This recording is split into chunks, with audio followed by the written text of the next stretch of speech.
Welcome to the Weekly Numbers, a video roundup of the top stories feeding through the News 24/680 community news website. I'm contributing editor Sean Yokomizo, and I'm here in the Stadium Pub in Walnut Creek with none other than contributing editor of News 24/680 JD O'Connor, who I invited along today because somebody's got to buy the beer. JD, thanks for coming out today. Getting Pleasure. Behind the desk. Pleasure. Nice to be out from behind the desk. So, what is the editor's pick for top story of the week this week? Without a doubt, the radar screen was alive with that news of our BART train stalled in the Oakland Hills. We had quite a large input from the readership on Wednesday morning when that happened. When jacked up traffic both sides of the hill, Orinda Station and Rockridge. 8, ultimately 9 people treated for breathing-related Exactly issues. right. And this is on the heels of a couple weeks ago, we had another fire at the Orinda Station. Exactly right. A couple weeks before Brake that, fire. A fatality on the section of tracks in Walnut Creek. Double fatality. Right after the very annoying October BART strike. Yeah, so not a good time for BART. Not a good time. They're in the news for all the wrong reasons, just like Miley Ray Cyrus. They are the Miley Ray Cyrus of public transportation, BART is. As you say, it's I'm been beginning tough to wonder for if BART actually stands for barely able to run trains at this point. And while BART is looking for its operational mojo, the Walnut Creek Police Department is looking for a little mojo of their own as they search for the guy who robbed the Bank of America in Rossmoor. Was that Friday as well, or was that, what day was that? I think that was over the weekend, was it not? Maybe Saturday, came in at closing, or maybe it was Friday.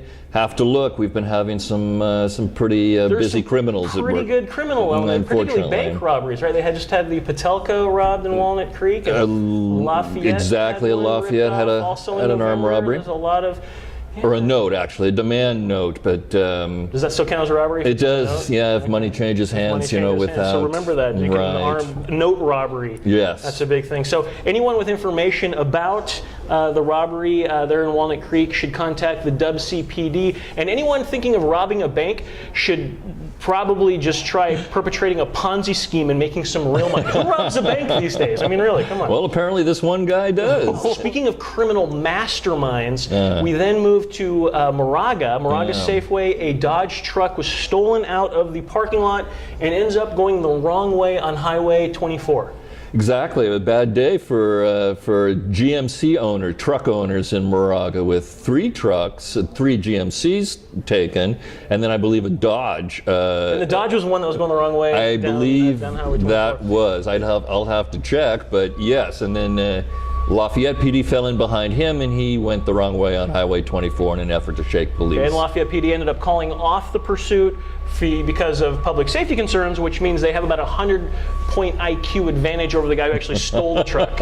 Right? I mean, you got to wonder at some point, as this guy is careening down Highway 24, weaving between trucks and cars coming at him head-on at freeway speeds, if he thinks back on that moment in his life where he ends up risking his life for a Dodge. I mean, what goes through your mind at that? He must have really wanted that. Really wanted that particular truck. Good for him. Now, if that driver had been a girl, there's no way he would have done something that stupid, because girls are smarter than boys. At least that's according to our new teen columnist Tess LaFong. She's a 13-year-old math and computer science prodigy, and she's on a mission to get girls excited about the coolness and adventure surrounding science, technology, engineering, and math. So you go, Tech Girl. And that's it for the Weekly Numbers. As always, give us a like on Facebook to stay up on any breaking craziness, as well as other content from around the 24/680 corridor. I'm here with JD O'Connor once again. Thank you, sir, for coming by and buying the beer. I'm contributing editor Sean Yokomizo, and I will see you around the numbers.